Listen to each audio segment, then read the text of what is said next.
I am, quite honestly, very deeply honored to be here with you. My Canada is the kind of country where trade unions and free collective bargaining makes our economy stronger and Canada a better place.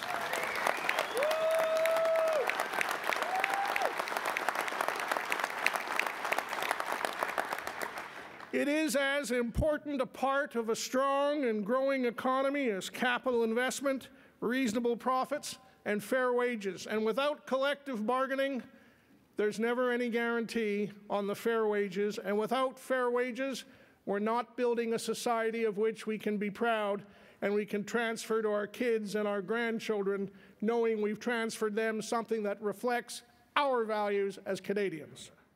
In other words, the right of working men and women to unionize was at the root of Tory policy less than 5 years after Confederation. This is not some new thing that came rolling in with Franklin Delano Roosevelt. This has been part of who we are as Canadians from the very beginning. The famous campaign poster of Sir John A., which I have in my office, entitled "The Old Man, the Old Party, the Old Policy," has Sir John A. being carried not on the shoulders of folks in pinstripe suits and Homburg hats and high collars, but on the shoulders of factory workers and farmers. He was their guy, and they knew it. So the very growth of Canada and the successive wave of immigrants that built Canada depended in some measure on protecting trade union rights.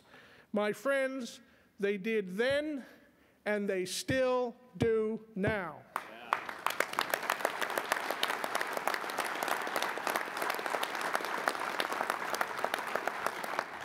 My dad was a taxi driver in Montreal. They used to call him the Snowden Hustler, number 100 Veterans Cabs.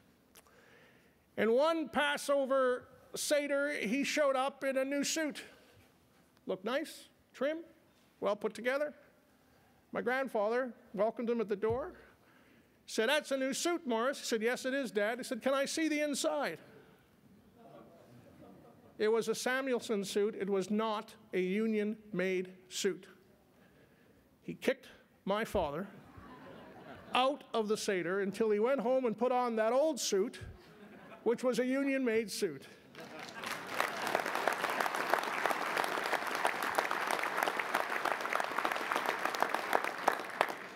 Here's what Sir John A. said to the Toronto Trades Council when he was fighting for that bill to legalize their right to organize.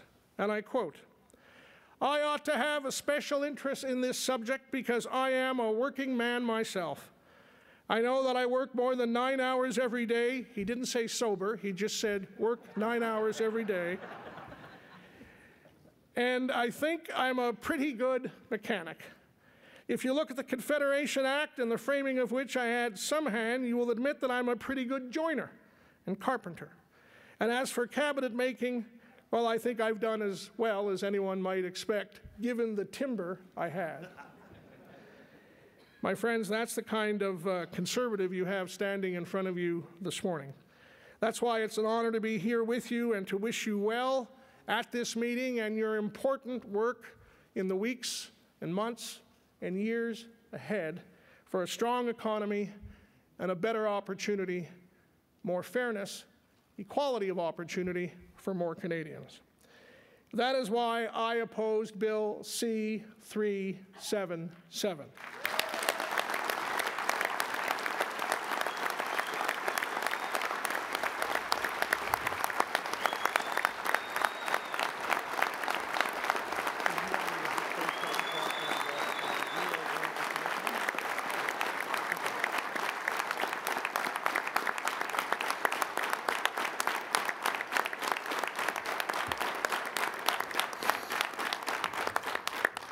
I said in my speech that, it had many things to commend it except for these simple facts. It was bad law. It was unconstitutional. It was a violation of privacy for millions of Canadians, and at best, in terms of transparency, needlessly redundant. I was one senator who said that, but I had senators on both sides of the chamber voting with me to amend that bill, essentially gut it, and send it back to the other place. And just so you have a status report, had that bill gone back to the House of Commons, and had the House of Commons met to consider it, that would have been one state of affairs. But the House of Commons wasn't there to receive it because Parliament had been prorogued. And under our rules, a private member's bill reappears at the beginning of the process it was in when there's prorogation. So that bill sits on the order paper, not yet been called, unchanged from the amendments that I had proposed and others had accepted. My expectation is that it will not be called for the foreseeable future. My expectation is that the new Minister of Labour will be reflecting on what can be done, not to promote that bill, but to look at other ways in the federal jurisdiction, perhaps, to bring some measure of comparable transparency to that which exists in provincial jurisdictions across the country. And I do believe that she will be consulting broadly with your leadership in that process. But let me be clear as clear as I can with you this morning. If the government calls that bill in its unamended form, as I stand before you today, I will stand in my place in the Senate to oppose it once again.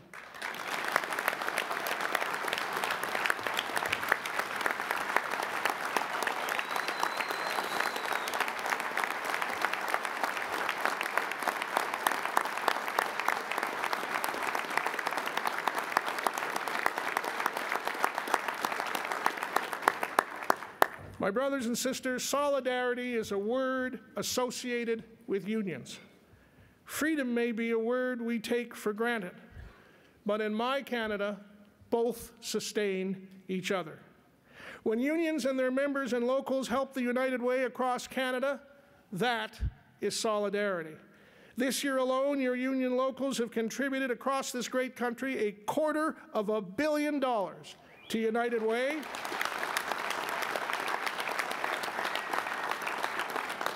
And as one of the volunteer heads of United Way in my community of Kingston, I want to tell you, hospital workers, corrections workers, unionized locals right across the community made an unbelievable contribution to help put us over the top in that small little Ontario city, and that is something for which all Kingstonians will be forever grateful.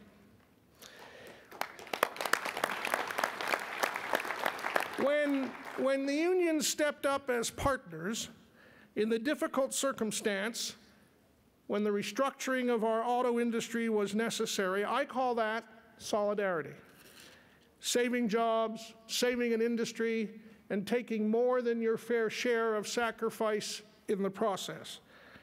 When a union of dock workers helped bring down a totalitarian communist regime in Poland, its name was solidarity.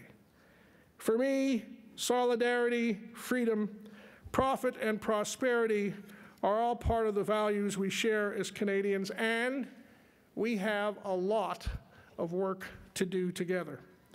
On good jobs, and I think your coming summit on good jobs is a vital point of focus on the difference between real work, fair pay, and something that is less and commodified to the point where the human being doesn't seem to count. I believe we need to do work on a minimum annual income for every single Canadian. And let me tell you something, when the Swiss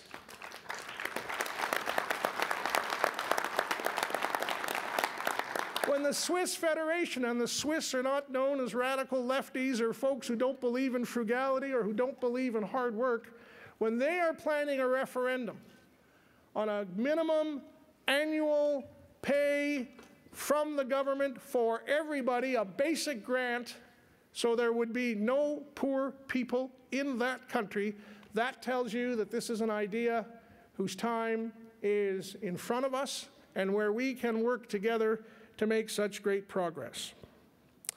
And let me say this.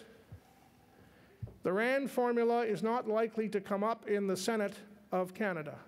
But if it does, there'll be a lot of us standing up to support it and defend it as a rational way to make sure that everybody in a working community benefits and pays the price of the leadership and the bargaining units that are there with their shoulder to the wheel at the coalface, fighting for fair conditions for everybody in that working circumstance.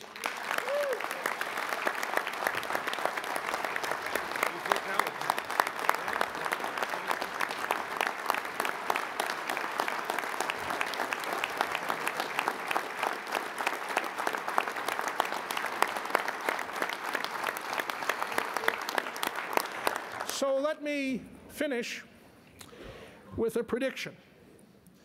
What happens when you get solidarity and freedom working together? What's the potential of that? Let me quote from the words to an anthem you may all know a little better than me.